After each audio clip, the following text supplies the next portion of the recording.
Chapter number 31, Transfer of Criminal Cases. ஒரு criminal வழக்குகளை எவ்வாறு டிரான்ஸ்ஃபர் செய்வது?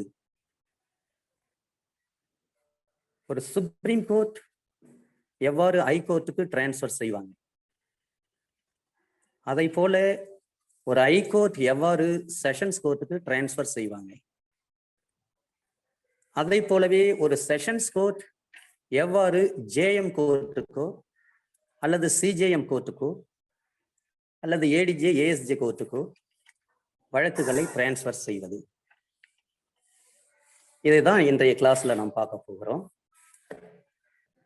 Chapter number 31, Transfer of Criminal Cases, under section 406. இந்த பிரிவின்படி கட்டளை ஒன்று பிறப்பித்துவது நீதியின் நோக்கத்திற்கு, நீதியின் நலனிற்கு உகந்தது என்று உச்ச நீதிமன்றத்திற்கு தெரிய வரும் போதெல்லாம் குறிப்பிட்ட வழக்கு அல்லது ஒரு மேல்முறையீட்டு வழக்கு எதையும்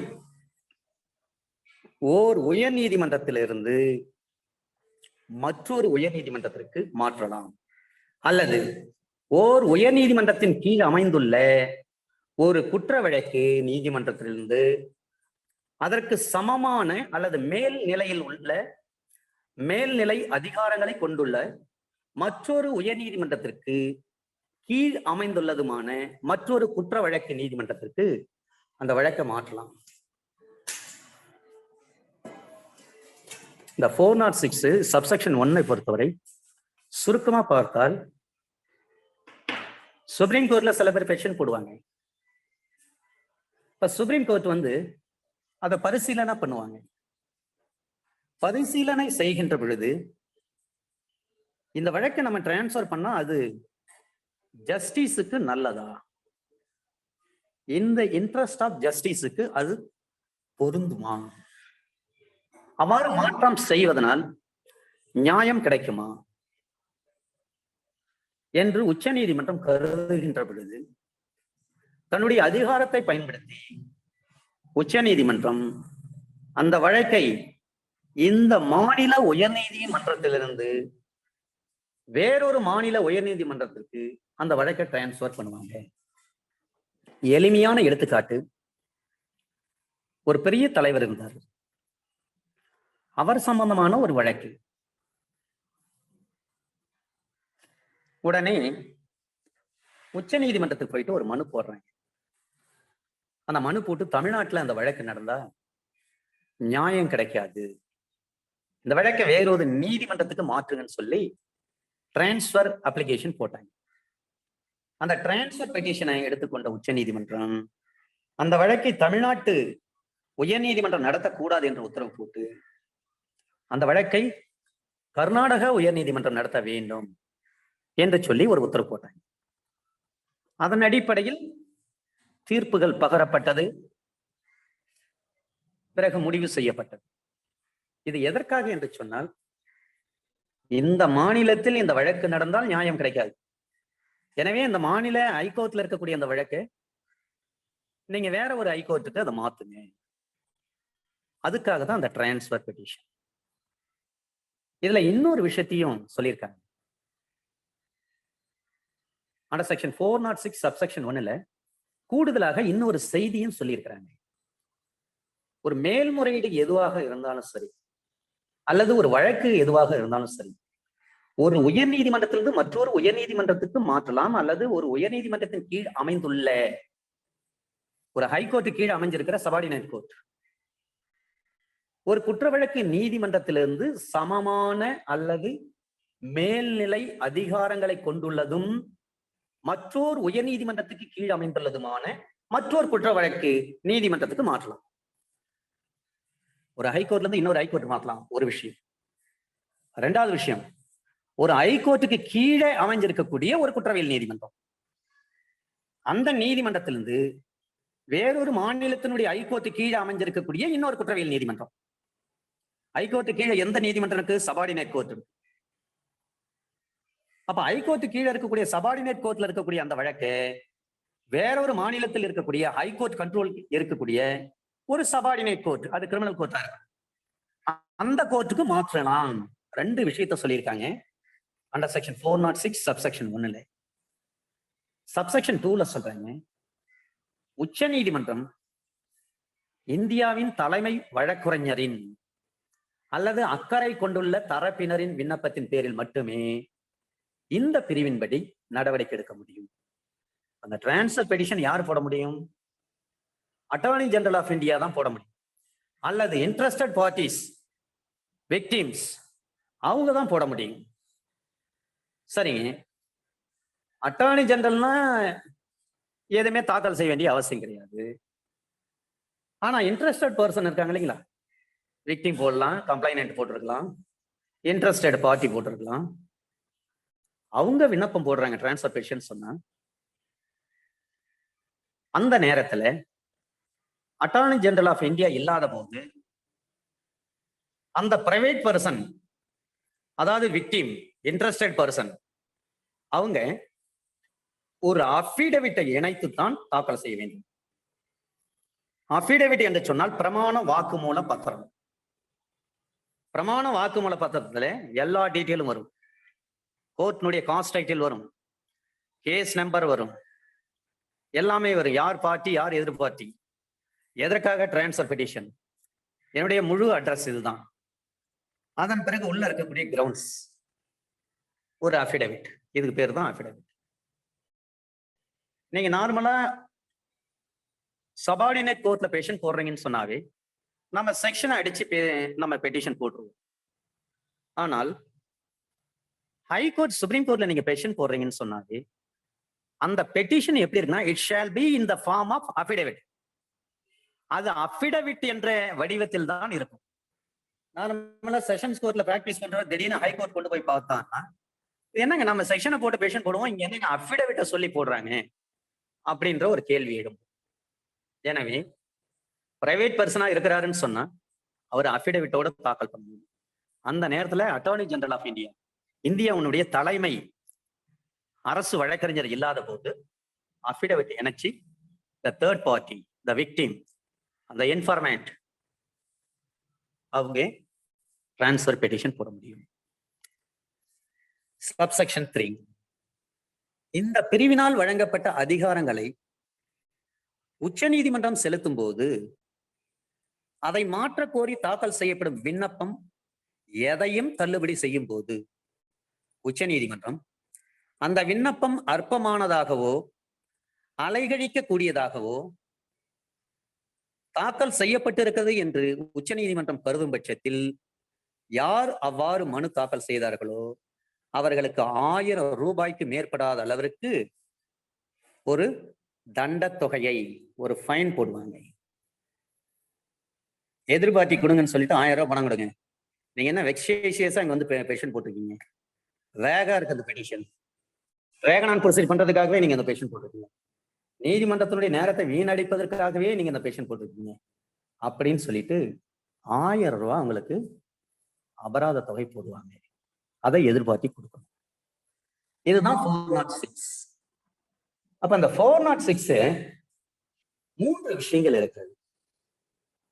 ஒன்று, அட்டார்னி ஜெனரல் ஆஃப் இந்தியா அவங்களே மனு போட்டு டிரான்ஸ்ஃபர் பண்ணிக்கலாம், அல்லது பாதிக்கப்பட்ட நபர் இன்ட்ரெஸ்டட் பார்ட்டி அவங்க மனு போட்டு டிரான்ஸ்ஃபர் பண்ணலாம். அப்படி டிரான்ஸ்ஃபர் பண்றாங்கன்னா நீதி நலனுக்கு உகந்ததாக இருக்கும் பட்சத்தில் உச்ச நீதிமன்றம் அதுக்கு அனுமதி கொடுத்தாங்க. அதே போலவே ஒரு உயர் நீதிமன்றத்திலிருந்து இன்னொரு உயர் நீதிமன்றத்துக்கு அதை அனுப்பி வைக்கலாம். அதே போல ஒரு உயர் நீதிமன்றத்தின் கீழே இருக்கக்கூடிய சபார்டினேட் கிரிமினல் கோர்ட்ல இருந்து இன்னொரு உயர் நீதிமன்றத்தினுடைய கீழே அமைந்திருக்கக்கூடிய அந்த சபார்டினேட் கிரிமினல் கோர்ட்டுக்கு டிரான்ஸ்ஃபர் பண்ணலாம். இதுல நீங்க வெக்ஸேஷியஸா நீங்க மனு போட்டிருக்கீங்கன்னு சொன்னா உங்களுக்கு 1000 ரூபாய் ஃபைன் போடுவாங்க, அதை எதிர்பார்த்தி கட்டணும். இவ்வளவுதான் இந்த 406. K Anbazhagan versus state of Karnataka. K Anbazhagan versus state of Karnataka 2015 volume 6 SCC page number 86. K Anbazhagan versus State of Karnataka, 2015, Volume 6, SCC, page number 86. ஒரு trial transferred to another state, அதை பத்தி சொன்ன வழக்கு. The take over of the prosecution from the transfer state by the transferee state. ஒரு transferor state by the transferee state is a complete take over. The transferee state steps into the shoes of the transferor state, and the transferee state effectively becomes the prosecuting state. The transferee state has the right to appoint public prosecutor, special public prosecutor for trial, appellate proceedings and all connected proceedings. அப்ப என்ன சொல்றாங்க? டிரான்ஸ்ஃபரி ஸ்டேட்டுக்கு தான், டிரான்ஸ்ஃபரர் state கிடையாது. மாற்றி அமைக்கப்பட்ட அந்த மாநில நீதிமன்றத்துக்கு தான் transferee state has the right to appoint the public prosecutor. தமிழ்நாட்டில் ஒரு கேஸ் நடக்குது, கேஸை டிரான்ஸ்ஃபர் பண்றீங்க. தமிழ்நாட்டில் இருக்கிற அந்த கேஸ்ல ஆஜரான பப்ளிக் ப்ராசிக்யூட்டரை அங்க போய் கர்நாடகா கோர்ட்ல போய் ஆஜராகணும்னு சொல்ல முடியாது. எப்போ டிரான்ஸ்பர் ஆச்சோ அதோட உங்க வேலை முடிஞ்சு போச்சு. கர்நாடகா ஹைகோர்ட் தான் நியமிக்கும் யார் பப்ளிக் ப்ராசிக்யூட்டர் அந்த கேஸை போடணும்னு. அப்ப அந்த டிரான்ஸ்பரி கோர்ட்டுக்கு மட்டும்தான் அந்த பவர் இருக்கு.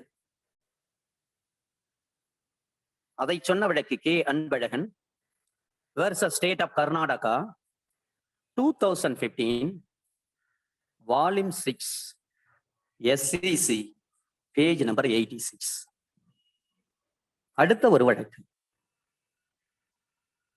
ஹரிதா சுனில் பராப். ஹரிதா சுனில் பராப், PARAB, AB வரும் அந்த பி.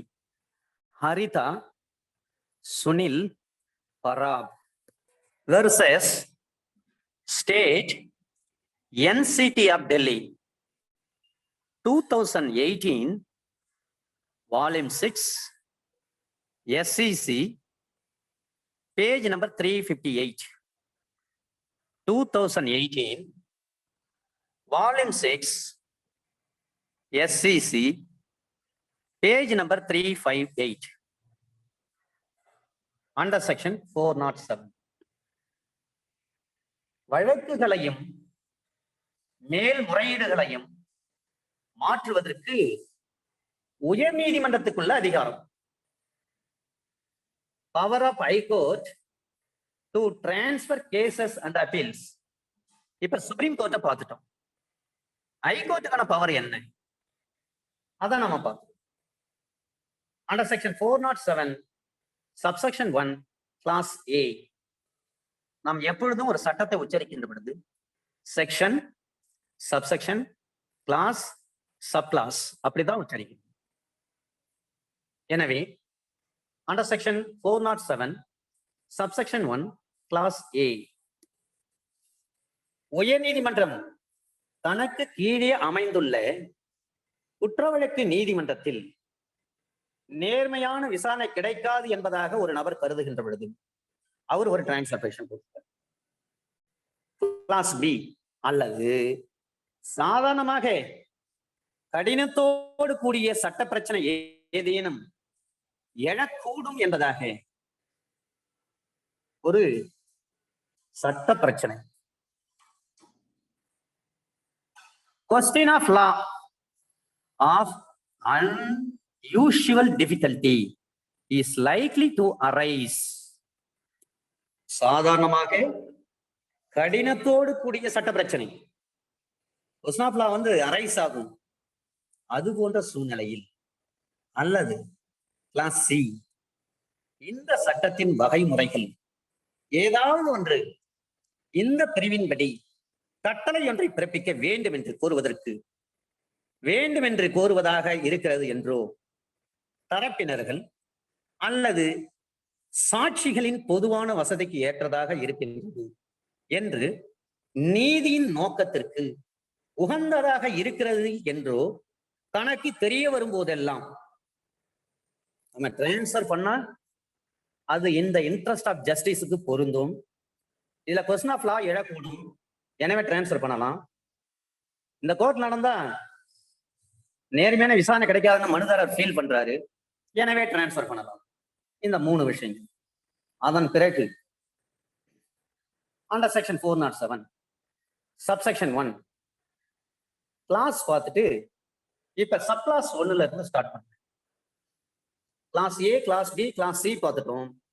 இப்ப சப் கிளாஸ் 1 அண்டர் செக்ஷன் 177 முதல் 185 வரையுள்ள சட்ட பிரிவுகளின் படி இந்த 2 பிரிவுகளும் உள்ளடங்கலாக இன்க்ளூட் தகுதி இல்லாததும் ஆனால் மற்ற வகைகளில் குற்றம் ஒன்றை விசாரணை செய்வதற்கு தகுதியுடையதுமான ஒரு நீதிமன்றத்தால் அத்தகைய குற்றம் எதுவும் விசாரணை செய்யப்பட வேண்டும் என்பதாக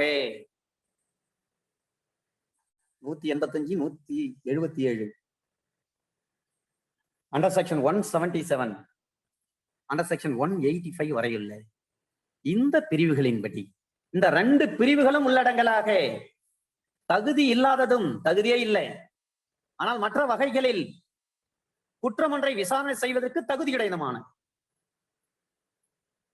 தகுதி இல்லாதது ஆனால் மற்ற வகையில அந்த குற்றம் ஒன்றை விசாரணை செய்வதற்கு தகுதியுடையது. யார் தகுதியுடையது? நீதிமன்றம். மற்ற வகைகளில் குற்றம் ஒன்றை விசாரணை செய்வதற்கு தகுதியுடையதுமான நீதிமன்றத்தால், ஒரு காம்பிடென்ட் கோர்ட்டால் அத்தகைய குற்றம் எதுவும் விசாரணை செய்யப்பட வேண்டும் என்பதாக 177, 185 இது உட்பட இந்த 2 பிரிவுகளும் உள்ளடங்கலாக தகுதி இல்லாததுதான். ஆனா மற்ற வகையில அந்த கோர்ட் விசாரணை செய்யறதுக்கு தகுதி இருக்கு. அப்ப என்ன செய்யலாம்? வழக்கை டிரான்ஸ்பர் பண்ணி விசாரணை தான் பண்ணணும். கோர்ட் காம்பிடென்ட் இருக்கு இல்லைங்களா, அதை பார்த்து. சப் கிளாஸ் 2 ஒரு குறிப்பிட்ட வழக்கு அல்லது மேல்முறையீடு அல்லது வழக்குகள் தன் அதிகாரத்திற்கு கீழ் அமைந்துள்ள ஒரு குற்ற வழக்கு, ஒரு குறிப்பிட்ட வழக்கு அல்லது மேல்முறையீடு, கேஸ் ஆர் அப்பீல், ஹைகோர்ட் ஆகிய தன்னுடைய அதிகாரத்துக்கு கீழ் அமைந்துள்ள ஒரு குற்ற வழக்கு நீதிமன்றத்திலிருந்து அதற்கு சமமான அல்லது மேல்நிலை அதிகார வரம்பு கொண்டுள்ள வேறு எந்த குற்ற வழக்கு நீதிமன்றத்திற்கு மாற்றப்பட வேண்டும் என்பதாக இருக்கும் பட்சத்தில் மாற்றலாம். சப் கிளாஸ் 3 ஒரு குறிப்பிட்ட வழக்கு அல்லது மேல் விசாரணைக்காக அமர்வு நீதிமன்றத்துக்கு அனுப்பப்பட வேண்டும் என்பதாக. அல்லது சப் கிளாஸ் 4 ஒரு குறிப்பிட்ட வழக்கு அல்லது மேல்முறையீடு உயர்நீதிமன்றத்துக்கு மாற்றப்பட்டு உயர்நீதிமன்றத்தால் விசாரணை செய்யப்பட வேண்டும் என்பதாக உத்தரவிடலாம். ஹைகோர்ட்டுக்கே மாற்றி ஹைகோர்ட்டை விசாரிக்கலாம் சொல்லி ஒரு உத்தரவு போகும். அண்டர் செக்ஷன் 407 சப்செக்ஷன் 2 உயர் நீதிமன்றம் கீழ் நீதிமன்றத்தின் அறிக்கையின் பேரிலோ அத்தகைய அக்கறை கொண்டுள்ள தரப்பினர் வழக்கு தரப்பினரின் விண்ணப்பத்தின் பேரிலோ உயர் நீதிமன்றம் தானே முற்பட்டு செயல்படலாம். சூமோட்டோ அவங்களே எடுத்து விசாரிச்சுக்கலாம். சப்செக்ஷன் 2ல ஒரு ப்ரொவிசோ ஒரு குற்ற வழக்கு நீதிமன்றத்திலிருந்து அதே அமர்வு நீதிமன்ற பிரிவில் உள்ள மற்றொரு குற்ற வழக்கு நீதிமன்றத்திற்கு அந்த வழக்கொன்றை மாற்றுவதற்கான விண்ணப்பம் ஒரு குற்ற வழக்கு நீதிமன்றத்திலிருந்து அதே அமர்வு நீதிமன்ற பிரிவில் உள்ள மற்றொரு குற்ற வழக்கு நீதிமன்றத்திற்கு வழக்கொன்றை மாற்றுவதற்கான விண்ணப்பம் அமர்வு நீதிமன்றத்திலேயே தாக்கல் செய்ய வேண்டும். அந்த விண்ணப்பத்தை அமர்வு நீதிமன்றம் தள்ளுபடி செய்த உயர் நீதிமன்றத்தில் விண்ணப்பம் எதனையும் தாக்கல் செய்தல் கூடாது. நீங்க டிஜே கோர்ட்ல ஃபைல் பண்ணலாம். ஒரு குற்ற வழக்கை இன்னொரு கோர்ட்ல இருந்து வேற கோர்ட்டுக்கு மாத்துங்க அப்படின்னு சொல்லிட்டு. அந்த விண்ணப்பத்தை அமர்வு நீதிமன்றம் தள்ளுபடி செய்யறாங்கன்னு வச்சுங்க.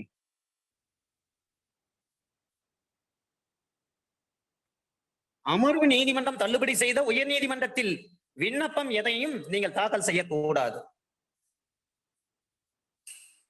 Provided that no application shall lie to the High Court for transferring a case from one criminal court to another criminal court in the same session division unless an application for such transfer has been made to the session judge and rejected by him. Under section 407, subsection 3. Subsection 1 இன் படி அந்த உட்பிரிவின்படி ஒரு கட்டளை ஒன்றுக்கான விண்ணப்பம் ஒவ்வொன்றும் விண்ணப்பதாரர் மாநிலத்தினுடைய தலைமை வழக்கறிஞராக இல்லாத போது ஒரு அபிடேவிட் தாக்கல் செய்யும். இங்க அட்வொகேட் ஜெனரல் இல்லை. அப்ப விக்டிமோ அல்லது இன்ட்ரெஸ்டட் பர்சனோ அல்லது ஃபர்ஸ்ட் இன்ஃபர்மெண்டோ அவங்க டிரான்ஸ்ஃபர் பெட்டிஷன் ஹைகோர்ட்ல போட்டிருக்காங்கன்னா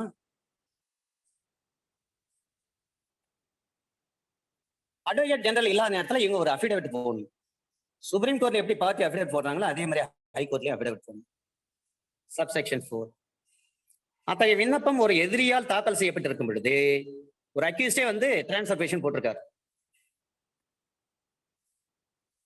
7th உயர் நீதிமன்றம் 7வது உட்பிரிவின்படி நட்ட ஈடு காம்பன்சேஷன் எதனையும் செலுத்துவதற்காக பிணையாளர்களுடனோ பிணையாளர்கள் இல்லாமலோ ஒரு பாண்டு எழுதி கொடுக்குமாறு அவருக்கு உத்தரவிடலாம். ஒரு பத்திரம் எழுதி கொடுங்க அப்படின்னு சொல்லி, ஏன்னா அக்யூஸ் தானே அக்யூஸ் தான் பெட்டிஷன் போட்டிருக்காரு டிரான்ஸ்ஃபர் பெட்டிஷன். அப்ப அக்யூஸ் கிட்ட ஒரு பெயில் பாண்டை எழுதி வைக்கணும். With surety R without surety எது வேணாலும் இருக்கட்டும். ஆனால் ஒரு பாண்டு எழுதி வாங்கின்னு பாண்டு எழுதி வாங்கன்னு சொல்லி அவருக்கு உத்தரவிடலாம். சப்செக்ஷன் 5. அத்தகைய விண்ணப்பத்தை தாக்கல் செய்கின்ற எதிரி ஒவ்வொருவரும் அந்த விண்ணப்பத்தை பற்றி எந்த ஆதாரங்களின் பேரில் அது செய்யப்படுகிறதோ அந்த ஆதாரங்களின் நகலொன்றுடன் சேர்த்து எழுத்துப்பூர்வமாக ஒரு அறிவிப்பை அரசு குற்றத்துறை வழக்கறிஞருக்கு கொடுக்க வேண்டும். அத்தகைய அறிவிப்பு கொடுத்ததற்கும் அந்த விண்ணப்பம் விசாரிக்கப்படுவதற்கும் இடையே குறைந்தது 24 மணி நேரம் கடந்து இருக்க வேண்டும். அப்பதான் அந்த விண்ணப்பத்தின் பேரில் கட்டளை எதுவாக இருந்தாலும் பிறப்பிக்க முடியும். அரசாங்க வக்கீலுக்கு நோட்டீஸ் கொடுங்க. நோட்டீஸ் கொடுத்து 24 மணி நேரம் கழிஞ்ச பிறகுதான் உங்க பெட்டிஷனே வந்து எடுத்துக்கோங்க, டேக்கன் ஆன் ஃபைல் ஆகும். இல்ல அதுக்கு முன்னாடி உங்க பெட்டிஷன் வந்து விசாரிக்க முடியாது. இதுதான் சப்செக்ஷன் 6. அந்த விண்ணப்பமானது கீழமை நீதிமன்றம் ஒன்றிலிருந்து ஒரு வழக்கை அல்லது மேல்முறையீட்டை மாற்றுவதற்காக செய்து கொள்ளப்பட்டிருக்கும் பொழுது உயர் நீதிமன்றம் நீதியின் நலனிற்காக அவ்வாறு செய்வது அவசியமாக இருக்கிறது என்று உயர் நீதிமன்றம் திருப்தி கொள்ளும் பட்சத்தில், உயர் நீதிமன்றம் திருப்தி அடையும் பட்சத்தில் இந்த இன்ட்ரெஸ்ட் ஆஃப் ஜஸ்டிஸ் அப்படின்னு சொல்லிட்டு ஹைகோர்ட் வந்து if the high court is satisfies that அந்த விண்ணப்பத்தில் வழங்கப்படும் வரை, அந்த விண்ணப்பத்தில் வழங்கப்படும் தீர்ப்பு இருக்கு பாருங்க, உத்தரவு, அது வழங்கப்படும் வரையில் கீழ் நீதிமன்றத்தில் நடக்கும் நடவடிக்கைகளை ஸ்டே பண்ணி வைங்க, நிறுத்தி வைத்து உத்தரவிடணும். இதுல ஒரு ப்ரொவிசோ சொல்றாங்க. அந்த ப்ரொவிசோ என்னவென்று சொன்னால், அவ்வாறு நிறுத்தி வைப்பதானது செக்ஷன் 309 அட்ஜான் பண்றோம் இல்லைங்களா, சிஆர்பிசியில் அண்டர் செக்ஷன் 309 ஒரு கேஸ் இந்த தேதி வேற வேற தேதிக்கு ஒத்தி வைங்க அப்படின்னு சொல்லி மனு போடுறோம் நாம. அது ஜேஎம் கோர்ட்ல போடலாம், சிஜேஎம் கோர்ட்ல போடலாம், ஏஎஸ்ஜே கோர்ட்ல போடலாம், ஏடிஜே கோர்ட்ல போடலாம், அல்லது டிஜே கோர்ட்ல போடலாம். அந்த 309 ப்ரொவிஷன் படி காவலில் வைப்பதற்கு அந்த கீழமை நீதிமன்றத்திற்குள்ள அதிகாரத்தை பாதித்தல் கூடாது. கேஸை ஸ்டே பண்ணி வைங்கன்னு சொல்றாங்க. ப்ரொவிஷன்ல என்ன சொல்றாங்க, 309 படி அந்த அக்யூஸ் வந்து காவலில் வைப்பதற்கு அந்த கீழமை நீதிமன்றத்துக்குள்ள அதிகாரத்தை பாதித்தல் கூடாது.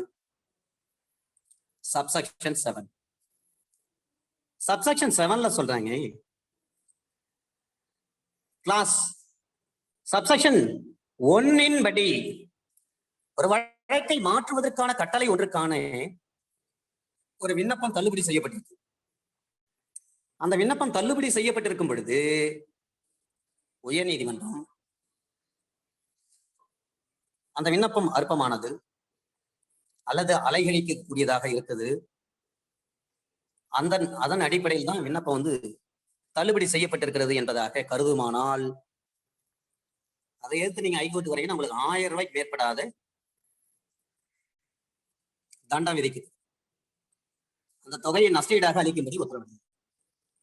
எனவே நீதிமன்றத்தில் எந்த ஒரு மனு போட்டாலும் அது நியாயமா இருக்கணும். நீதிமன்றத்தினுடைய பொன்னான நேரத்தை வந்து வீணடிக்கிற மாதிரி மனு போடாதீங்க. லட்சியசேஷா மனு போடாதீங்க. அலைகழிக்கணும்னு சொல்லிட்டு வேணுமே இந்த கேஸ் வந்து நம்ம டிராகன் ப்ரொசீட் பண்ணுவோம். இந்த ஜட்ஜையா முன்னாடி இந்த கேஸ் வந்து கண்டிப்பா கன்ஃபார்ம் பண்ணிடுவாரு. வேற ஜட்ஜையா வரல, வேற நீதியரசர் வரும் வரையில் இந்த வழக்கை நம்ம அப்படியே தள்ளி போட்டுட்டே போவோம் அப்படின்ற பர்பஸ்ல சில பேர் என்ன பண்ணுவாங்க, இந்த மாதிரி பெஷன் போடுவாங்க. இதுக்கு ஹைகோர்ட்டுக்கு தெரிய வந்துச்சுன்னா ஹைகோர்ட் கண்டிப்பா உங்களுக்கு ஃபைன் தான் போடுவாங்க. சப்செக்ஷன் 8.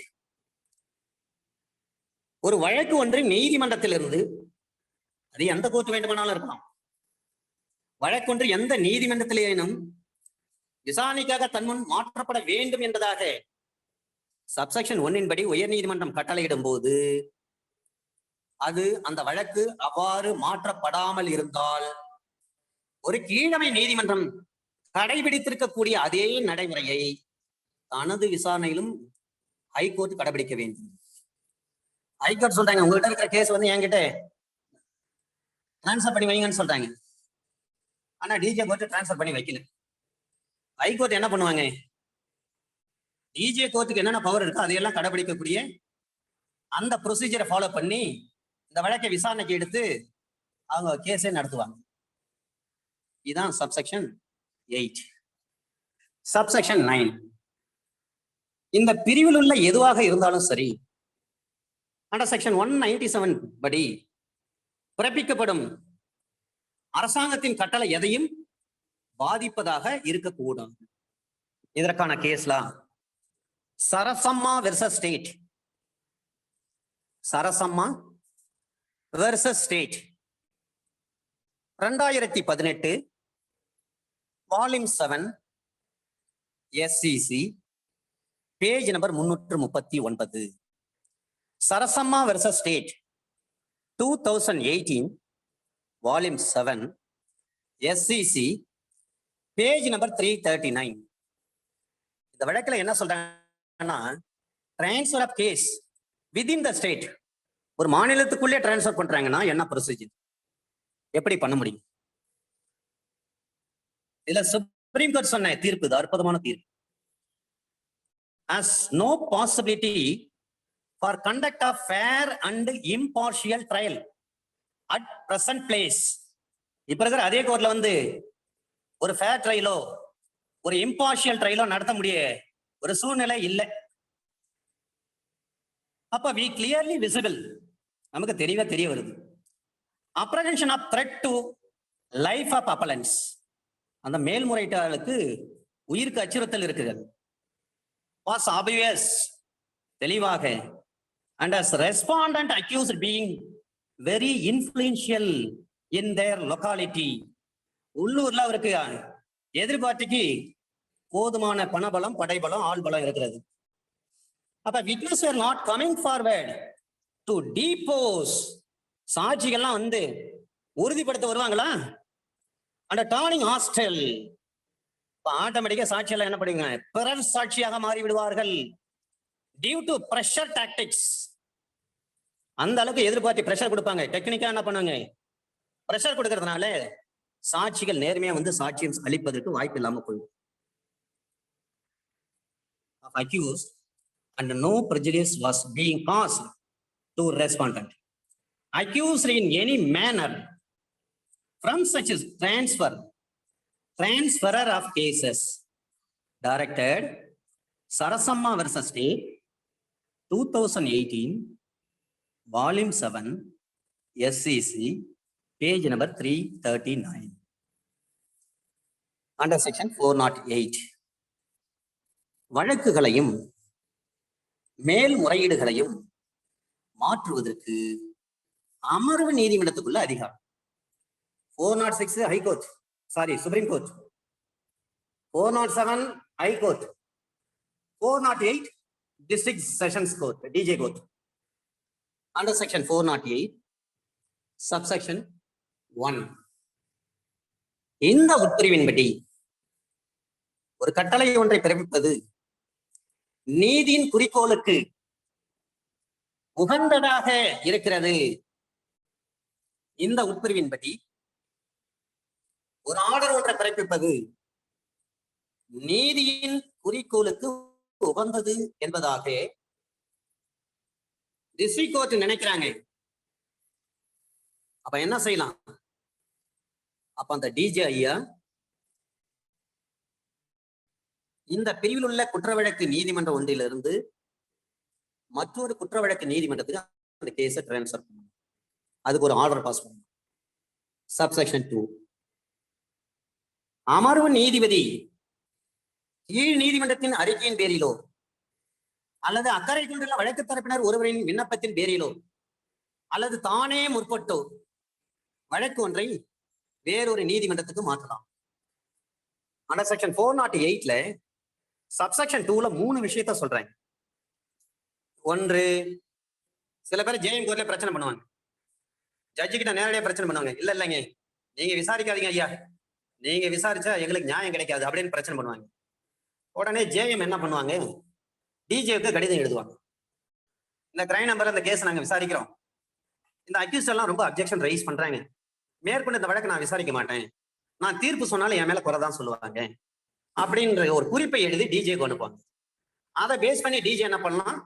அந்த ஜேஎம் கோர்ட்ல இருக்கிற அந்த வழக்கை வேற ஒரு ஜேஎம் கோர்ட்டுக்கு மாற்றலாம். இது ஒரு பாயிண்ட். ரெண்டாவது பாயிண்ட், பார்ட்டிஸ் ஒரு அப்ளிகேஷன் கொடுத்தாங்க. அந்த அப்ளிகேஷன் தெரியல, அந்த கேஸை மாற்றலாம். இந்த கோர்ட் நடந்தா சரிப்பட்டு வராங்க, வேற கோர்ட் மாத்தணும்னு சொல்லிட்டு பார்ட்டியே ஒரு பெஷன் போடுவாங்க, டிரான்ஸ்ஃபர் பெஷன். அதை பேஸ் பண்ணி டிஜே என்ன பண்ணுவாங்க? இந்த ஜேஎம் கோர்ட்ல இருந்து வேற ஒரு ஜேஎம் கோர்ட்டுக்கு அந்த கேஸை மாற்றலாம். அல்லது இந்த ஏஎஸ்ஜே கோர்ட்ல இருந்து வேற ஒரு ஏஎஸ்ஜே கோர்ட்டுக்கு அந்த கேஸை மாற்றலாம். அல்லது இந்த ஏடிஜே கோர்ட்ல இருந்து வேற ஒரு ஏடிஜே கோர்ட்டுக்கு அந்த கேஸை மாற்றலாம். இந்த 2 விஷயம் இல்லாத பட்சத்தில் டிஜே கோர்ட்டே சூமோட்டோவா அந்த கேஸை மாற்றலாம். இந்த 3 விஷயத்தை தான் சார் சொல்லி வச்சிருக்காங்க அண்டர் செக்ஷன் 408 சப்செக்ஷன் 2ல. சப்செக்ஷன் 3ல சொல்றாங்க, சப்செக்ஷன் 3, 4, 5, 6, 7, 8 எதுலங்க? 407ல 407ல சப்செக்ஷன் 3, 4, 5, 6, 7, 8 இந்த 6 சட்ட பிரிவுகளில் 407 6 சட்ட உட்பிரிவுகளில் 7வது ஒன்று இருக்கு. இந்த 6 சட்ட உட்பிரிவுகளில் வகைமுறைகள் 407 படி, 407 எதுங்க? ஹைகோர்ட். அதுல சப்செக்ஷன் 1 படி ஒரு கட்டளை ஒன்றுக்காக உயர்நீதிமன்றத்துக்கு செய்து கொள்ளப்பட்ட ஒரு விண்ணப்பம், அந்த விண்ணப்பம் ஒன்றுக்கு பொருந்துவது போன்றே அந்த வகைமுறைகள் சப்செக்ஷன் 1 படி கட்டளை ஒன்றுக்காக அமர்வு நீதிபதிக்கு செய்து கொள்ளப்படும் விண்ணப்பம் ஒன்றுக்கும் பொருந்தும்.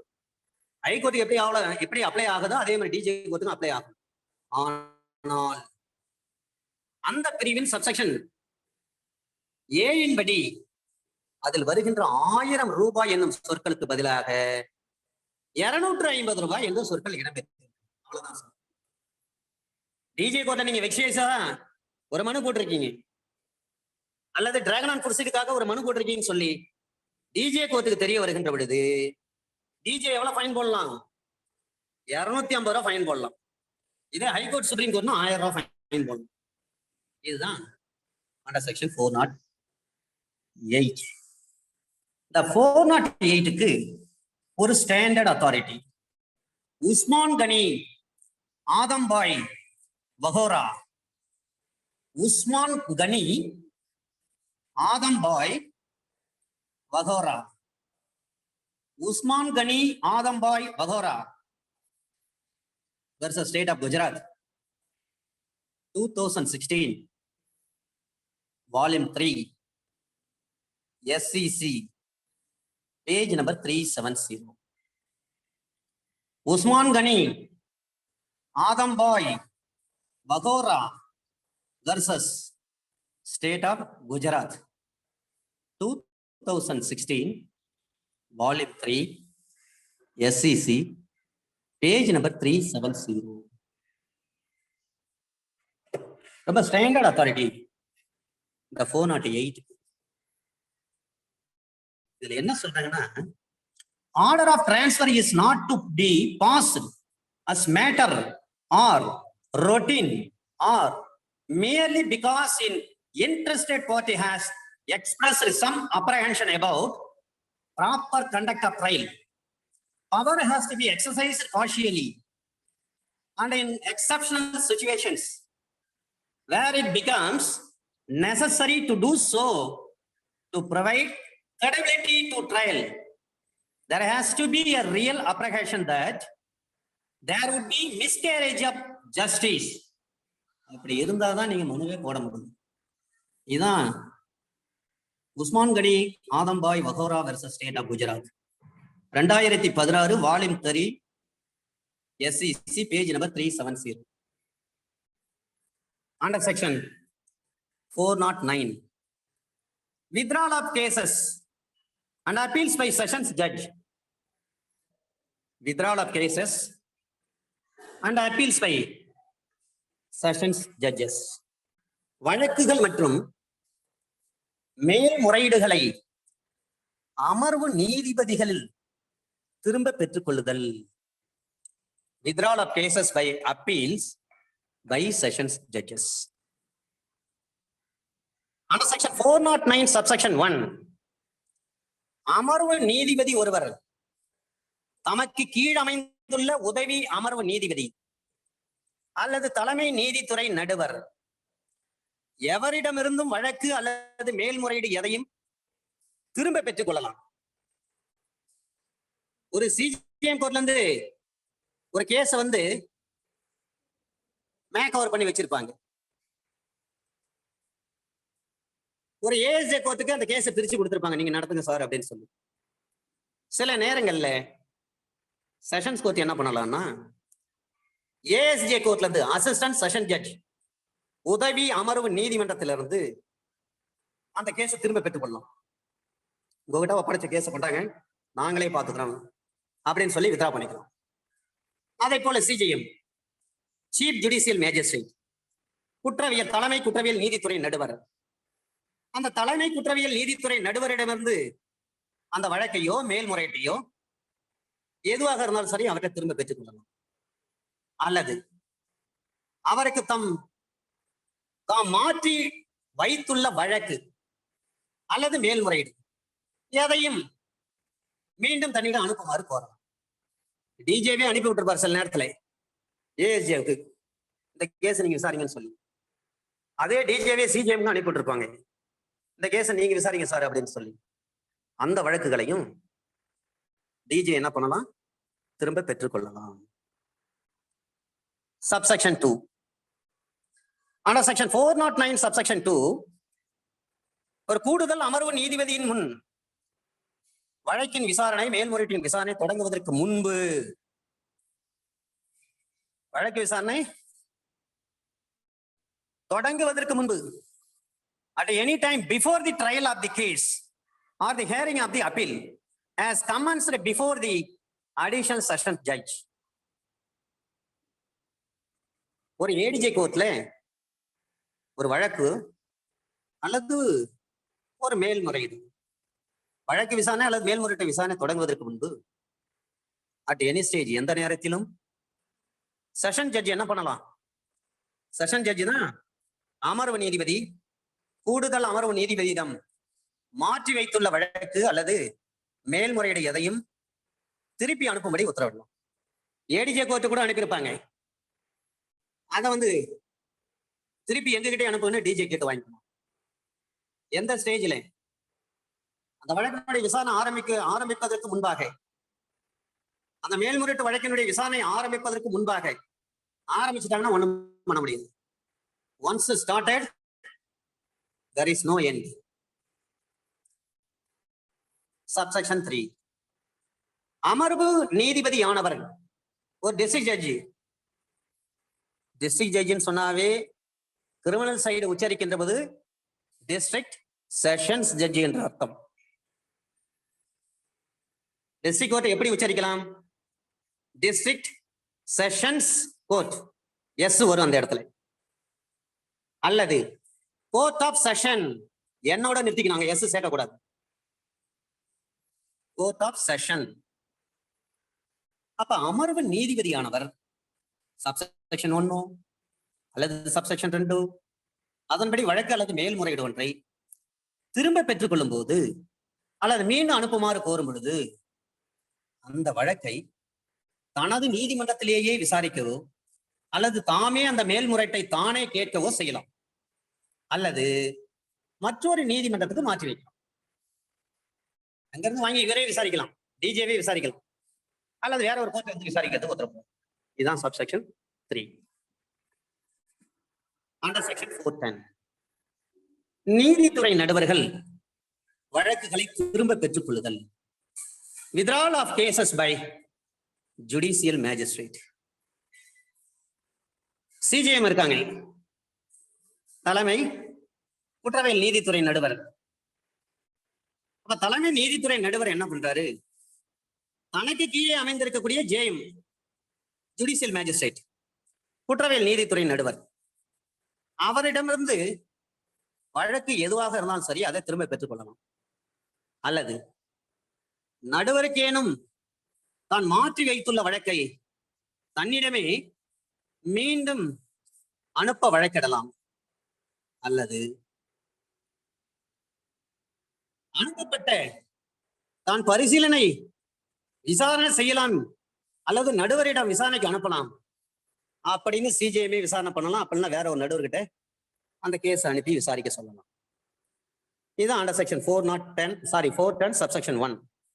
சப்செக்ஷன் 2ல சொல்றாங்க, இப்ப ஜேஎம் எந்த ஒரு ஜேஎம்மா இருந்தாலும் 192 சப்செக்ஷன் 2 படி தம்மால் மாற்றி வைக்கப்பட்டுள்ள ஒரு வழக்கு எதையும் மீண்டும் அனுப்ப கோரலாம். அத்தகைய வழக்கை தான் பரிசீலனையோ விசாரணையோ செய்யலாம். அப்ப 192 சிஆர்பிசி அதை பற்றி பேசும். அதான கேள்வி. 192 சிஆர்பிசி ஒரு சிஜேஎம் கிட்ட இருக்கிற வழக்கு அவர் மேக் ஓவர் பண்ணுவார். சிஜேஎம் என்ன பண்ணுவாரு? Make over. யாருக்கு? சிஜேஎம்க்கு கீழே அமைஞ்சிருக்கக்கூடிய ஜேஎம்க்கு அந்த வழக்கை மாற்றி வைப்பார். அண்டர் செக்ஷன் 411 நிர்வாகத்துறை நடுவர்கள் வழக்குகளை மாற்றி வைத்தல் அல்லது திரும்ப பெற்றுக் கொள்ளுதல். இதுவரை நம்ம மேஜிஸ்ட்ரேட் அவங்கள பார்த்துட்டு இருந்தோம். இப்ப எக்ஸிகியூட்டிவ் மேஜிஸ்ட்ரேட்டை பார்க்கிறோம். கிரிமினல் கோர்ட் ஜட்ஜஸை பார்த்துட்டு இருந்தோம். இப்ப எக்ஸிகியூட்டிவ் மேஜிஸ்ட்ரேட்டை பார்க்க போறோம்.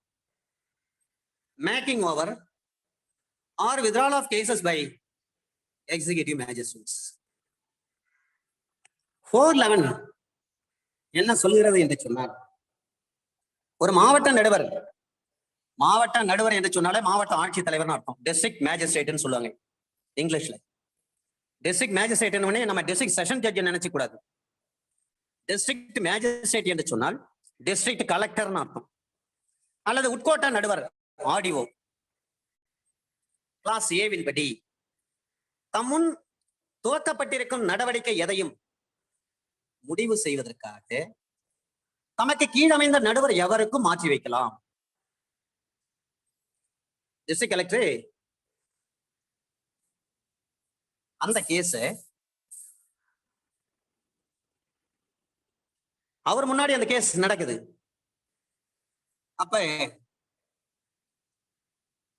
அந்த மாவட்ட கலெக்டர் அந்த நடவடிக்கை எதையும் முடிவு செய்வதற்காக தமக்கு கீழே அமைந்த நடுவர், அவரு கீழே யாரு இருக்காங்க, ஆடியோ கோர்ட் இருக்கு, டிஆர்ஓ கோர்ட் இருக்கு, அவங்களுக்கு அனுப்பி வைக்கலாம்.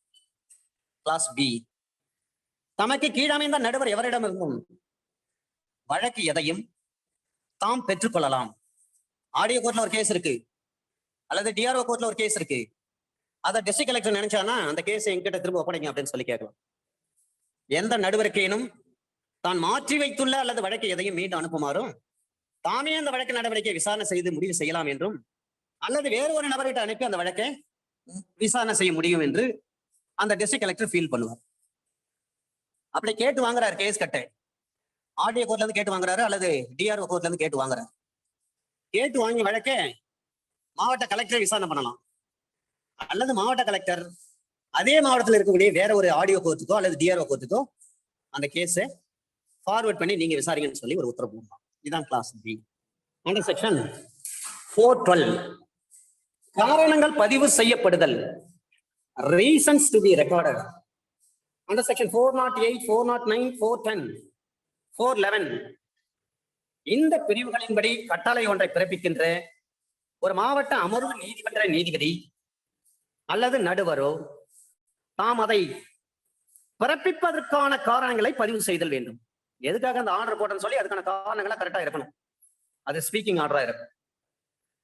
இதுதான் அண்டர் செக்ஷன் 412 சாப்டர் நம்பர் 32 தண்டனைகளை நிறைவேற்றுதல்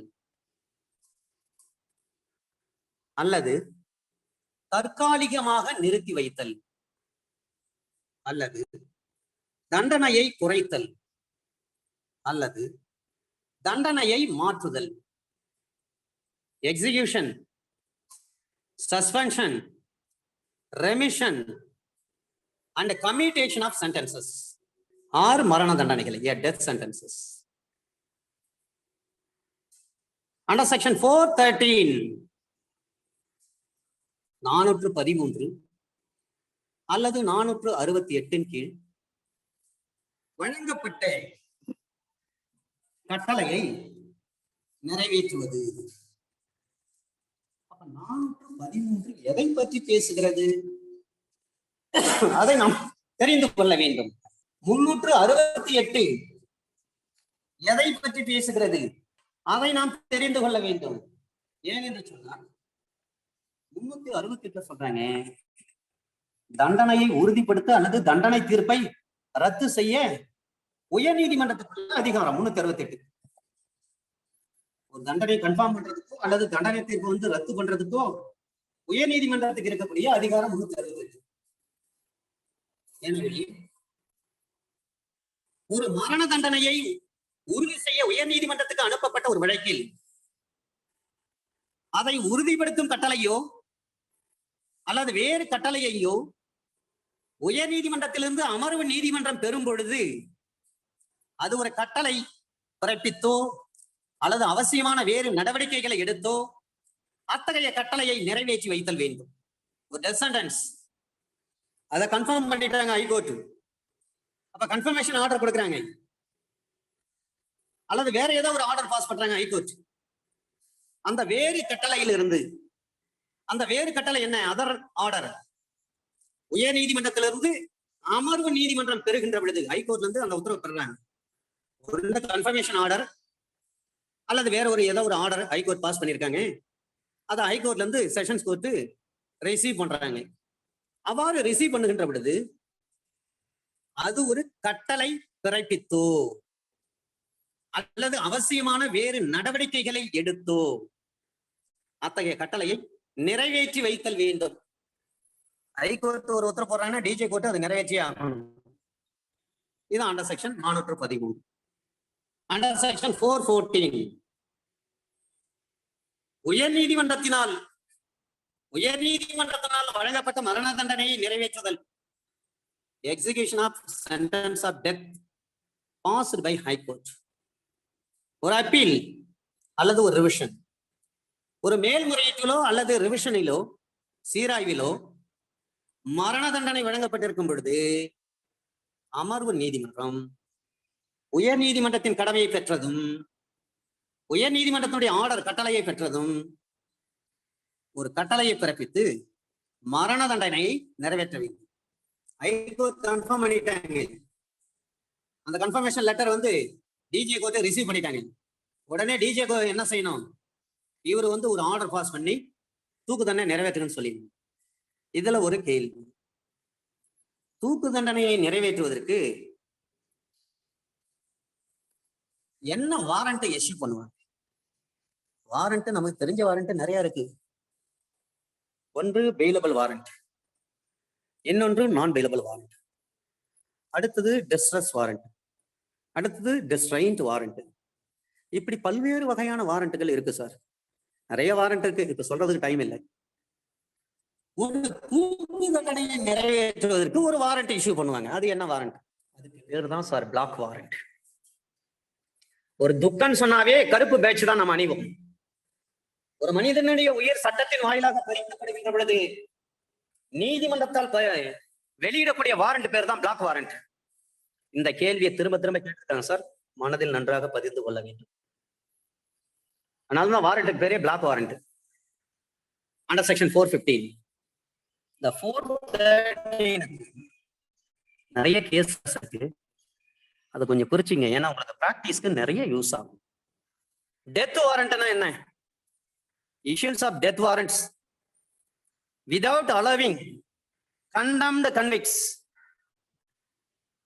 to exhaust all legal remedies, violative of Article 21. Shabnam versus Union of India. Shabnam versus Union of India. இது 413 under section 413 CRPC கான judgment. Shabnam versus Union of India. 2015 volume 6 SCC page number 702. 2015 volume 6 SCC page number 702. அடுத்த கேஸ்ல delay in execution of death sentence. In case of inordinate delay in execution of death sentence, the convict is entitled to approach Supreme Court under Article 32, but no fixed period of delay can be specified for this purpose. Triveni Ben versus State of Gujarat. Triveni Ben versus State of Gujarat. 1988, Volume 4, SCC. Page number 574. Triveni Ben versus State of Gujarat, 1988, Volume 4, SCC, page number 574. அடுத்த கேஸ்ல right to dignity even after conviction. When a person is in prison, allowing human conditions in jail is part of human dignity. Prison reforms or jail reforms are measures to make convicts reformed persons so that they are able to lead a normal life and assimilate in society after serving the jail term, are motivated by human dignity jurisprudence.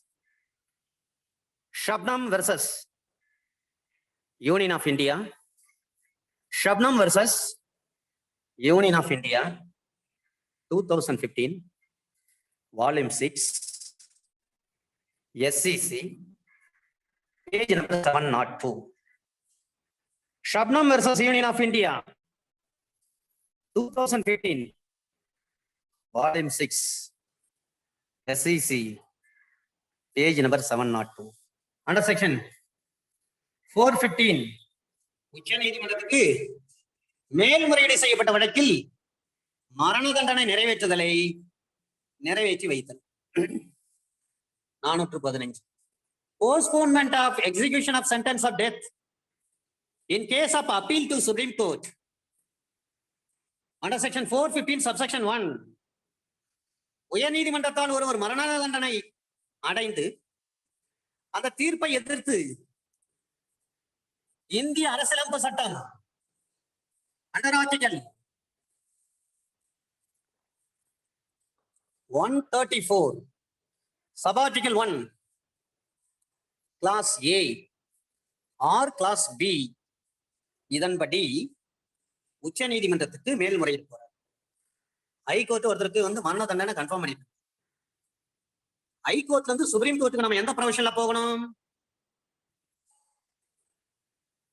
Under article 134 constitution of India 1950ல under article 134 sub article 1 clause A or clause B படி உச்ச நீதிமன்றத்துக்கு ஒரு மேல்முறையீடு செய்யக்கூடிய ஒரு சூழ்நிலை இருக்கின்ற பொழுது, அத்தகைய மேல்முறையீடு செய்யப்படுவதற்கு அந்த மனு அனுமதிக்கப்பட்ட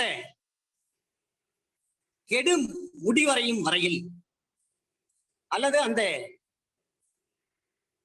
கெடுவுக்குள் மேல்முறையீடு செய்யப்பட்டிருந்தால் வித்தின் ஏ ஸ்டிபுலேட்டட் பீரியட்ல அப்பீல் ஃபைல் பண்ணிட்டாங்க. அத்தகைய மேல்முறையீட்டில் தீர்ப்பு வழங்கப்படும் வரையில் தண்டனையை நிறைவேற்றுவதை அட்ஜார்ன் ஒத்தி போடணும். தண்டனை நிறைவேற்றுவதை ஒத்தி போட உயர் நீதிமன்றம் ஒரு கட்டளையிட வேண்டும். இந்த கேஸ்ல நாங்க கன்ஃபார்ம் பண்ணோம், இதை எதிர்த்து டெத் சென்டென்ஸ் கன்ஃபார்ம் பண்ணோம், இதை எதிர்த்து பாதிக்கப்பட்ட நபர் under article 134 sub article 1 clause A or clause B படி அவர் அப்பீல் போயிருக்கார் சுப்ரீம் கோர்ட்டுக்கு. அது வரலையும் இந்த அக்யூஸ்டுக்கு எதிர்ப்பா இருக்கக்கூடிய இந்த மரண தண்டனையை நிறைவேற்றாதீங்க, அதை அப்படியே நிறுத்தி வைங்கன்னு சொல்லிட்டு ஹைகோர்ட் ஒரு உத்தரவு. சப்செக்ஷன் 2 மரண தண்டனை உயர் நீதிமன்றத்தால் வழங்கப்படும் போது அல்லது உறுதி செய்யப்பட்டிருக்கும் போது தண்டனை அடைந்தவரை இந்திய அரசியலமைப்பு சட்டம் 132வது பிரிவு அல்லது 134வது ஷரத்தின்படி சப் ஆர்டிகல் 1 படி கிளாஸ் சி படி அனுமதி சான்று அளிக்க உயர் நீதிமன்றத்துக்கு விண்ணப்பம் செய்யும் பொழுது அனுமதி கேட்கிறாங்க. அத்தகைய விண்ணப்பம் அந்த உயர் நீதிமன்றத்தால் முடிவு செய்யப்படும் வரை அனுமதி கொடுக்கலாமா கொடுக்கூடாதா, அல்லது அத்தகைய விண்ணப்பத்தின் பேரில் ஒரு சான்று அளிக்கப்பட்டிருந்தால் அத்தகைய சான்றின் மூலம் உச்ச நீதிமன்றத்துக்கு மேல்முறையீடு செய்து கொள்ள அனுமதிக்கப்பட்டிருக்கும் கெடு முடிவடையும் வரையில் மரண தண்டனையை நிறைவேற்றுவதை ஒத்தி போடும்படி ஒரு ஆர்டர் பாஸ் பண்ணுவாங்க. ஃபர்ஸ்ட்ல சப்செக்ஷன் 1ல சொல்றாங்க, under article 134 sub article 1 clause A or clause B படி இந்திய அரசியலமைப்பு சட்டத்தின்படி ஒரு மனு போடுறாங்க. சப்செக்ஷன் 2ல 132 அண்டர் ஆர்டிகல் 132 அது மட்டுமல்ல,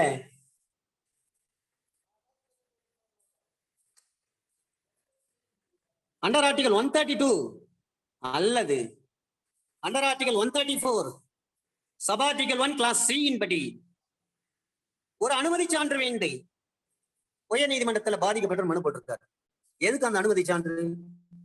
சுப்ரீம் கோர்ட்டுக்கு போறாங்க, நீங்க கன்ஃபார்ம் பண்ணிட்டீங்க, ஹைகோர்ட் ஆகி நீங்க கன்ஃபார்ம் பண்ணிட்டீங்க, நாங்க சுப்ரீம் கோர்ட் போயிட்டு கேஸ் நடத்த போறேன்ட்டு அனுமதி கேட்கிறார். அப்ப உரிய டைமிங்குள்ள அவர் ஃபைல் பண்ணிட்டார், அனுமதி உறுதி சான்று கிடைச்சிருச்சு. உடனே என்ன பண்ணணும், அதுவரை அந்த தூக்கு தண்டனை நிறைவேற்றாதீங்கன்னு சொல்லிட்டு அது ஒத்தி போடுன்னு சொல்லிட்டு ஒரு உத்தரவு போடும் ஹைகோர்ட். சப்செக்ஷன் 3 உயர் நீதிமன்றத்தால் மரண தண்டனை வழங்கும் போது அல்லது உறுதி செய்யப்படும் பொழுது இந்திய அரசியலமைப்பு சட்டம் ஷரத்து என்றாலும் உருவு என்றாலும் ஒண்ணுதான். அண்டர் ஆர்டிகல் 136 படி 134 sub article 1 clause A clause B, அடுத்தது அண்டர் ஆர்டிகல் 132. அடுத்தது under article 134 sub article 1 clause C. இப்ப பாக்குறது 136 எஸ்எல்பி. உயர் நீதிமன்றத்தால் மரண தண்டனை வழங்கும் போது அல்லது உறுதி செய்யப்படும் பொழுது இந்திய அரசியலமைப்பு சட்ட உறுப்பு 136 படி தண்டனை அடைந்தவர் மேல்முறையீடு செய்து கொள்ள ஒரு சிறப்பு அனுமதி தருவதற்காக உச்ச நீதிமன்றத்துக்கு ஒரு மனுவை வந்து ஃபைல் பண்ணியிருக்கார், சமர்ப்பித்திருக்கார். நாங்க சுப்ரீம் கோர்ட் போக போறோம் அப்படின்னு நாங்க கன்சிடர் பண்ணிருக்கோம். அப்ப அந்த உயர்நீதிமன்றம் திருப்தி கொள்ளுமானால் எஸ்எல்பி பர்மிட் பண்ணும் சிறப்பு அனுமதியை. அந்த சிறப்பு அனுமதி மனுவை under article 136 of constitution of India 1950 படி அதை அலோ பண்றாங்க.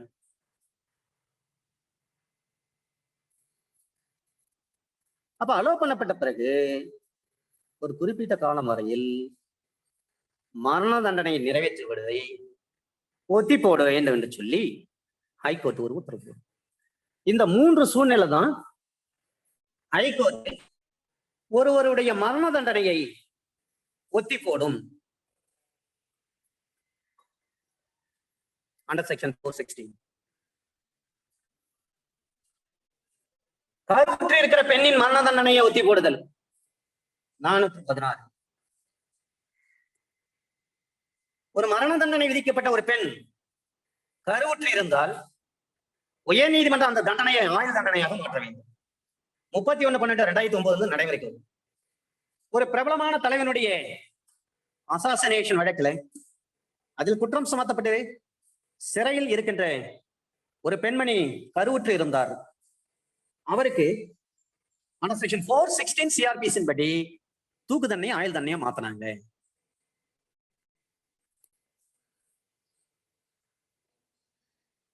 இது எல்லாம் கிளாஸ் ஏல வரக்கூடிய டிசெண்டன்ஸ்.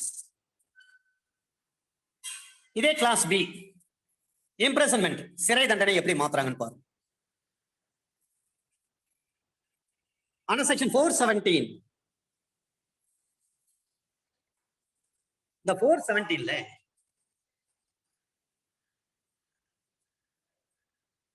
சிறை வைக்கும் இடத்தை நிர்ணயிக்கும் அதிகாரம்.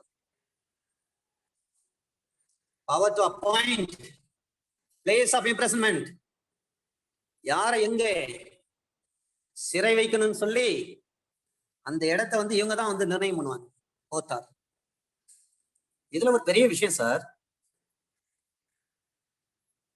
நம்முடைய பாரத தந்தை மகாத்மா காந்தி அவருடைய வழக்கை விசாரித்த நீதிமன்றம் கோர்ட்டை எங்க வச்சு நடத்துனாங்க தெரியுங்களா? ஜெயிலை கோர்ட்டா மாற்றி நடத்தினாங்க. எந்த இடம் நீதிமன்றமா இருக்கும் என்பதை தீர்மானிப்பதற்கு நீதிமன்றத்துக்கு மட்டும்தான் அதிகாரம் இருக்கு. அதே போல எந்த இடத்தை சிறைச்சாலையா வைத்து நிர்வாகம் பண்ணலாம் என்று தீர்மானம் செய்வதற்கு கோர்ட்டுக்கு தான் அதிகாரம் இருக்கு. நம்முடைய இந்தியாவுடைய இரும்பு மங்கை அயர்ன் லேடி ஆஃப் இந்தியா மாண்புமிகு இந்திரா காந்தி அம்மா வழக்கு கோர்ட் எங்க ட்ரையல் நடத்தினாங்க? சிறைச்சாலையிலேயே ட்ரையல் நடத்தினாங்க. சிறைச்சாலையை கோர்ட்டை மாற்ற முடியுமா? தாராளமா மாற்றலாம். சமீபத்திய ஒரு வழக்கு இருக்கு, தாஜ் கொரமண்டல் வழக்கு. அதையும் அப்படிதான் பண்ணாங்க. அதை போலவே அண்டர் செக்ஷன் 417 சிறை வைக்கும் இடத்தை நிர்ணயிக்கும் அதிகாரம். Power to appoint place of imprisonment. Under section 417 subsection 1 அவ்வப்போது அமலில் உள்ள நடைமுறையில் இருக்கின்ற எந்த சட்டத்திலாவது வேறு விதமாக வகை செய்யப்பட்டிருந்தாலின்றி மற்றபடி இந்த சட்டத்தின்படி சிறையில் வைக்கப்பட வேண்டிய ஒருவர் எந்த இடத்தில் அடைத்து வைக்கப்படுதல் வேண்டும் என்று மாநில அரசாங்கம் முடிவு செய்யும். ஸ்டேட் கவர்மெண்ட் தான் முடிவு பண்ணும். இவரை கொண்டு போய் இந்த இடத்துல வைங்க, இந்த ஜெயில வைங்க அப்படின்னு சொல்லி. சப்செக்ஷன் 2 இந்த சட்டத்தின்படி சிறையிடப்பட வேண்டிய ஒருவர் உரிமையல் சிறையில் அடைக்கப்பட்டிருந்தால் அந்த தண்டனையை விதித்த நீதிமன்றம் அவரை குற்றவியல் சிறைக்கு அனுப்புமாறு உத்தரவிடலாம். சிவில் பிரசன் 1 லட்சம் ரூபாய் பணம் கடன் வாங்கி ப்ரோ நோட்டு எழுதி கொடுத்திருக்காரு. ப்ராமிசரி எழுதி கொடுத்தாருன்னு சொன்னா பீரியட் ஆஃப் லிமிடேஷன் எங்க இருந்து தொடங்கும்? அந்த டேட் ஆஃப் எக்ஸிகியூஷன். எந்த தேதியில ப்ராமிசரி நோட்ல பாரோவர் கடன் வாங்கியவர் கையெழுத்து போறாரு அந்த தேதியில இருந்து 3 வருஷத்துக்குள்ள கேஸ் போகும். சில நேரங்கள்ல கடன் வாங்கினவர் இடையில வந்து ஒரு வருஷம் கழிச்சு கொஞ்சம் அசலும் கொஞ்சம் வட்டியும் கொடுத்திருப்பாரு. கடன் கொடுத்தாரு பாருங்க கிரெடிட்டார், அவர் வந்து அந்த பின்னாடி தேதி மாசம் வருஷம் போட்டு இவ்வளவு ரூபாய் ரிசீவ் பண்ணிருக்கேன்னு சொல்லிட்டு இவர் சைடு இன்ஷியல் பண்ணிருக்கிறார். இப்ப பீரியட் ஆஃப் லிமிடேஷன் என்ன? அவர் எந்த தேதியில கொஞ்சோண்டு அசலையும் வட்டியும் வாங்கியிருக்கிறாரோ அந்த தேதியில இருந்து 3 வருஷத்துக்குள்ள சூட் போடணும். இது ப்ரோ நோட். இது ஸ்பெசிபிக் பெர்ஃபார்மன்ஸ்னா ஏவுக்கும் பிக்கு இடையில கான்ட்ராக்ட். ஏ சொல்றாரு என் வீடு வந்து 1 லட்சம் ரூபாய் உனக்கு விற்கிறேன்னு சொல்றாரு. பி சொல்றாரு அதுக்கு சம்மதம் தெரிவிச்சு 50,000 ரூபாய் அட்வான்ஸ் கொடுத்துட்டாரு. 3 மாசத்துக்குள்ள மீதி பணத்தை கொடுத்துட்டு உன்னுடைய வீட்டை நான் கிரையம் பண்ணிக்கிறேன்னு சொல்லிட்டாரு பி. பி தான் வந்து பர்ச்சேசர், அவர் தான் பையர். ஆனா 3 மாசத்துக்குள்ள வீடு விற்கிறேன்னு சொல்லி அட்வான்ஸ் வாங்கினார் பாரு வீட்டு ஓனர், அவரு வீடை விற்கிறதுக்கு முன் வரவில்லை. நம்மால பணம் கொடுத்துட்டாரு 50,000 அட்வான்ஸ். ஆள் மூலமா பேசுறாரு, நேரடியா போறாரு. ஆனா இவர் வந்து வீட்டு உரிமையாளர் சப் ரெஜிஸ்ட்ரார் ஆபீஸ்க்கு வந்து எக்ஸிக்யூட் பண்ணி கொடுக்க மாட்டாங்க, ரெஜிஸ்டர் பண்ணி கொடுக்க மாட்டாங்க. உடனே பணம் கொடுத்த நம்மால் அட்வான்ஸ் கொடுத்தவர் இருக்காரு இல்லைங்களா, அவரு ஒரு வக்கீல் நோட்டீஸ் விட்டுட்டு கோர்ட்டு போயிட்டு இந்த மாதிரி குறித்த வகை நிவாரண சட்டத்தின்படி, அது என்ன குறித்த வகை? எனக்கும் ஏ என்பவருக்கும் சேல் அக்ரிமெண்ட். சேல் அக்ரிமெண்ட்ல ஏ என்பவர் அவருடைய வீட்டை 1 லட்சம் ரூபாய் விற்கிறதுக்கு என்கிட்ட உடன்பாடு செய்து கொண்டார். அன்றைய தினமே 50,000 அட்வான்ஸ் வாங்கினார். மீதி பணத்தை 3 மாசத்துல வாங்கினேன், அவருடைய வீட்டை வந்து என் பேர்ல வந்து கிரையம் பண்ணி கொடுக்குறேன்னு சொல்லி தான் சேல் அக்ரிமெண்ட். சொன்ன மாதிரி 3 மாசத்துக்குள்ள மீதி பணத்தை வாங்கினேன், அவருடைய வீட்டை எனக்கு எழுதி கொடுக்கல. இதுதான் குறிப்பான நிவாரணம். எனவே மீதி 50,000 கோர்ட்ல டெபாசிட் பண்றேன். Under section 16 subsection CF SR act படி, எஸ்ஆர் ஆக்ட்னா ஸ்பெசிபிக் ரிலீஃப் ஆக்ட் படி நான் கோர்ட்ல டெபாசிட் பண்ணிட்டு அந்த பணத்தை வாங்கினா அந்த வீட்டை என் பேர் கிரையம் பண்ணிக்கோங்க. இதுதான் ஸ்பெசிபிக் ரிலீஃப், குறிப்பான ஒரு நிவாரணம். அப்ப அதுக்கு என்ன time, period of time? Sale அக்ரிமெண்ட்ல 3 மாசம்னா 3 மாசம் முடிஞ்ச பிறகு, முடிஞ்சதுல இருந்து 3 வருஷத்துக்குள்ள சூட்டு போடணும். சில நேரங்கள்ல பாத்தீங்கன்னா அந்த 3 மாசத்துக்குள்ளே சூட்டு போட முடியுமா? தாராளமா போடலாம் சார். டைம் பிக்ஸ் பண்ணல, கிளையன்ட் நோட்டீஸ் கொடுக்குறாரு, அத டிஃபெண்டன்ட் ரிஃப்யூஸ் பண்றாரு. ரிஃப்யூஸ் பண்ண தேதியில இருந்து 3 வருஷத்துக்குள்ள சூட்டு. இதான் limitation act article 54 second limb. அதுல ஃபர்ஸ்ட் லிம்ப்ல வந்து ஸ்டிபுலேஷன் பீரியட் இருந்தா சேல் அக்ரிமெண்ட்ல, செகண்ட் லிம்ப் என்பது சேல் அக்ரிமெண்ட்ல பீரியடே போடாம இருக்கும். சரிங்க, இவரு நம்மால வந்து பணம் கொடுத்து வரும், நோட்டீஸ் நம்ம விட்டுட்டாரு. இப்ப அதிகபட்சம் எத்தனை வருஷம் வரலையும் நம்ம சூட்டு போடலாம் ஸ்பெசிபிக் ரிலீஃப் ஆக்ட் படி. அதிகபட்சம் 6 வருஷத்துக்குள்ள சூட்டு போடணும் சார். இதுதான் அண்டர் ஆர்டிகல் லிமிடேஷன் ஆக்ட்ல அண்டர் ஆர்டிகல் 120 சொல்லுது, அதிகபட்சம் 6 வருஷத்துக்குள்ள சூட்டு போடணும். சரிங்க, burden of proof under section 120 of Indian evidence act 1872 நிரூபிக்கும் சுமை ஸ்பெசிபிக் ரிலீஃப் ஆக்ட் படி under section 120 Indian evidence act 1872.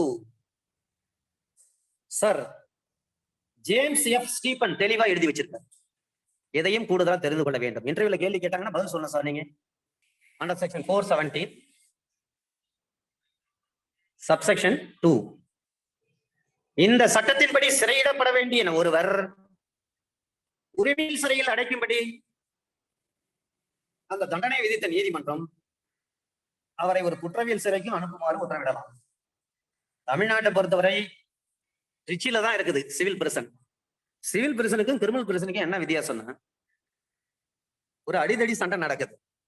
ஒரு அடிதடி சண்டை. அந்த சண்டையில போலீஸ் கேஸ் போட்டு நம்மால ரிமாண்ட் பண்ணிட்டாங்க. அவரை கொண்டு போய் ஜெயில ஒப்படைச்சா அந்த அக்யூஸ்டுக்கு 3 வேளை சோறு போடுறது அரசாங்கத்தினுடைய கடமை. இதே சிவில் பிரச்சனை இருக்கும் பட்சத்தில் அந்த அக்யூஸ்டுக்கு சோறு போட வேண்டியது, உணவு ஊட்ட வேண்டியது. அப்ப உணவுப்படி யார் கொடுக்கணும்? கிளைண்ட் தான் கொடுக்கணும். இதுதான் சிவில் பிரச்சனைக்கும் உரிமையல் சிறைக்கும் குற்றவியல் சிறைக்கும் உள்ள ஒரு வித்தியாசம். அண்டர் செக்ஷன் 417 சப்செக்ஷன் 3 சப்செக்ஷன் 2 படி ஒரு குற்றவியல் சிறைக்கு ஒருவர் அனுப்பப்பட்டு அதிலிருந்து விடுவிக்கப்படும் போது அவர் கீழ்கண்ட சந்தர்ப்பங்களில் ஏதேனும் ஒன்றில் தவிர மீண்டும் உரிமையல் சிறைக்கு அனுப்ப வேண்டும். அது என்னன்னு பார்த்தோம். அண்டர் செக்ஷன் 417 சப்செக்ஷன் 3 உரிமையல் விசாரணை முறை சட்டம் 1008 அண்டர் செக்ஷன் 5018 படியோ அல்லது இன்சால்வென்சி ஆக்ட் 1920 நொடிப்பு நிலை சட்டம் 1920 செக்ஷன் 23 படியோ உரிமையல் சிறையிலிருந்து அவர் விடுவிக்கப்பட்டதாக கொள்ளுதல் வேண்டும். அங்கிருந்து ரிலீஸ் ஆயிட்டதாக நம்ம எடுத்துக்கணும். இரண்டாவது ஒரு விசேஷம் கிளாஸ் பி, அவரை உரிமையல் சிறையில் வைக்க கட்டளையிட்ட நீதிமன்றம் எதுவோ அவர் உரிமையல் விசாரணை முறை சட்டம் 1008 பிரிவு 58 படியோ அல்லது மாநில நொடிப்பு நிலை சட்டம் 1020 பிரிவு 23 படியோ விடுதலை பெற உரிமை உடையவர் ஆவார். Under section 418 execution of sentence of imprisonment சிறை தண்டனையை நிறைவேற்றுதல். செக்ஷன் 413 வகை செய்யப்பட்டில்லாத மற்ற வழக்குகளில் குற்றவாளிக்கு ஆயுள் தண்டனை அல்லது வேறு ஒரு குறிப்பிட்ட காலத்திற்கு சிறை தண்டனை விதிக்கப்பட்டிருக்கின்றது. தண்டனை வழங்கும் நீதிமன்றம் உடனடியாக அவர் அடைக்கப்பட்டிருக்கிற அல்லது அடைக்கப்பட வேண்டிய சிறை அல்லது வேறு இடத்திற்கு ஒரு கட்டளை அனுப்புதல் வேண்டும். மற்றும் குற்றவாளி அத்தகைய சிறை அல்லது வேறு இடத்தில் ஏற்கனவே அடைக்கப்பட்டிருக்கும் பொழுது அவரை அத்தகைய சிறை அல்லது வேறு இடத்தை குறிப்பிட்டு ஒரு ஆர்டர் பாஸ் பண்ணணும் சார். இதுல ஒரு ப்ரொவிஷன் சொல்றாங்க, குற்றவாளிக்கு நீதிமன்றம் களையும் வரையில் சிறை தண்டனை அளிக்கப்பட்டிருக்கும் பொழுது கட்டளை ஒன்றை தயார் செய்யவோ அல்லது அதை சிறைக்கு அனுப்பவோ அவசியம் கிடையாது. குற்றவாளியை நீதிமன்றமே உத்தரவிடும் இடத்தில் அடைத்து வைக்கலாம். அப்படின்னா என்ன அர்த்தம்? டிஆர்சி என்ற அர்த்தம். till the sun rises, சூரியன் அஸ்தமிக்கும் வரை அவரை சிறையில் வைக்க வேண்டும். ஐபிசியில் அண்டர் செக்ஷன் 510 தண்டனை கொடுக்குறாங்கன்னா ஜுடிஷியல் மேஜிஸ்ட்ரேட் என்ன பண்ணுவாரு? கோர்ட்ல இவரை உட்காருங்க, காலையில தான் இவரை ரிலீஸ் பண்ணணும் அப்படின்னு சொல்லிட்டு ஹெட் கிளார்க் கிட்ட அல்லது பெஞ்ச் கிளார்க் கிட்ட ஒப்படைச்சிருவாங்க. அது பேர் தான் TRC. till the rising the sun, சூரியன் அஸ்தமிக்கும் வரை அவருக்கு சிறை தண்டனை. அப்படின்னா 24 மணி நேரம் ஜெயில இருக்கணும்னு அர்த்தம். எந்த ஜெயிலு? நீதிமன்றமே ஒரு ஜெயிலாக ட்ரீட் பண்ணப்படும் அண்டர் செக்ஷன் 510 ஐபிசி படி. அதுக்காக ஜெயிலுக்கு நம்ம ஏதாவது உத்தரவு அனுப்பணுமா? அனுப்ப வேண்டிய அவசியம் கிடையாது. சப்செக்ஷன் 2 அண்டர் செக்ஷன் 418 சப்செக்ஷன் 2 அதுல சொல்றாங்க, இந்த சப்செக்ஷன் 1ல எது சொல்லப்பட்டபடி குற்றவாளிக்கு சிறை தண்டனை வழங்கும் போது குற்றவாளி நீதிமன்றத்துக்கு வரவில்லையானால் அந்த நீதிமன்றம் அவருக்கு அடைக்கப்பட வேண்டிய சிறை அல்லது வேறு இடத்திற்கு அவரை அனுப்புவதாக பொருட்டு வேற இடத்துக்கு அவர் அனுப்பணும்னு சொல்லி அவரை கைது செய்ய ஒரு வாரண்ட் இஷ்யூ பண்ணுவார். அத்தகைய சந்தர்ப்பத்தில் சிறை தண்டனையானது அவர் கைதான தேதியிலிருந்து தான் தொடங்கும். கோர்ட்டுக்கு வந்து வராமல் போயிட்டார். அப்ப கோர்ட் என்ன பண்ணுவாங்க? அவர் ஜெயில் தண்டனை கொடுத்தாங்க. அப்ப ஆட்டோமேட்டிக்கா கோர்ட் வந்து can be issued warrant against the accused. அந்த வாரண்ட பேஸ் பண்ணி என்னைக்கு அந்த அக்யூஸ் வந்து கைது பண்றாங்களோ அதுல இருந்து தான் சிறை தண்டனை will be calculated under section 419. நிறைவேற்றுவதற்காக கட்டளை உத்தரவிட்டு அனுப்புதல், டைரக்ஷன் வாரண்ட் ஃபார் எக்ஸிகியூஷன். சிறை தண்டனை நிறைவேற்றுவதற்காக கட்டளை ஒன்றை ஒவ்வொரு கட்டளையிலும் குற்றவாளி அடைக்கப்பட்டிருக்குமோ அல்லது அடைக்கப்பட வேண்டிய சிறை அல்லது வேறு இடத்துக்கு பொறுப்பாக இருக்கக்கூடிய அலுவலருக்கு உத்தரவு அனுப்பணும். இந்த ஜெயில் அந்த ஜெயில் அத்தாரிட்டி அல்லது வேறு இடம் எந்த இடமோ அந்த இடத்துக்கு அங்க இருக்கிற அத்தாரிட்டிக்கு என்ன பண்ணும்? ஒரு ஆர்டர் பாஸ் பண்ணி அனுப்பணும். இதுதான் 419. செக்ஷன் 420. இந்த 420 பொறுத்தவரை கட்டளை எவரிடம் சேர்ப்பிக்க வேண்டும்? யாரிடம் ஒப்படைக்கணும்? Warrant with whom to be lodge. கைதி ஒருவர் சிறையில் அடைக்கப்பட வேண்டி இருக்கும் பொழுது கட்டளையை ஜெயில் அத்தாரிட்டி தான் அனுப்பணும். இதுதான் 420. அடுத்தது கிளாஸ் சி, அபராதம் வசூலித்தல். Under section 421. இந்த 421 அபராதம் வசூலிக்க ஒரு கட்டளை இடப்படுதல் வேண்டும் என்பதை பற்றி சொல்கிறது.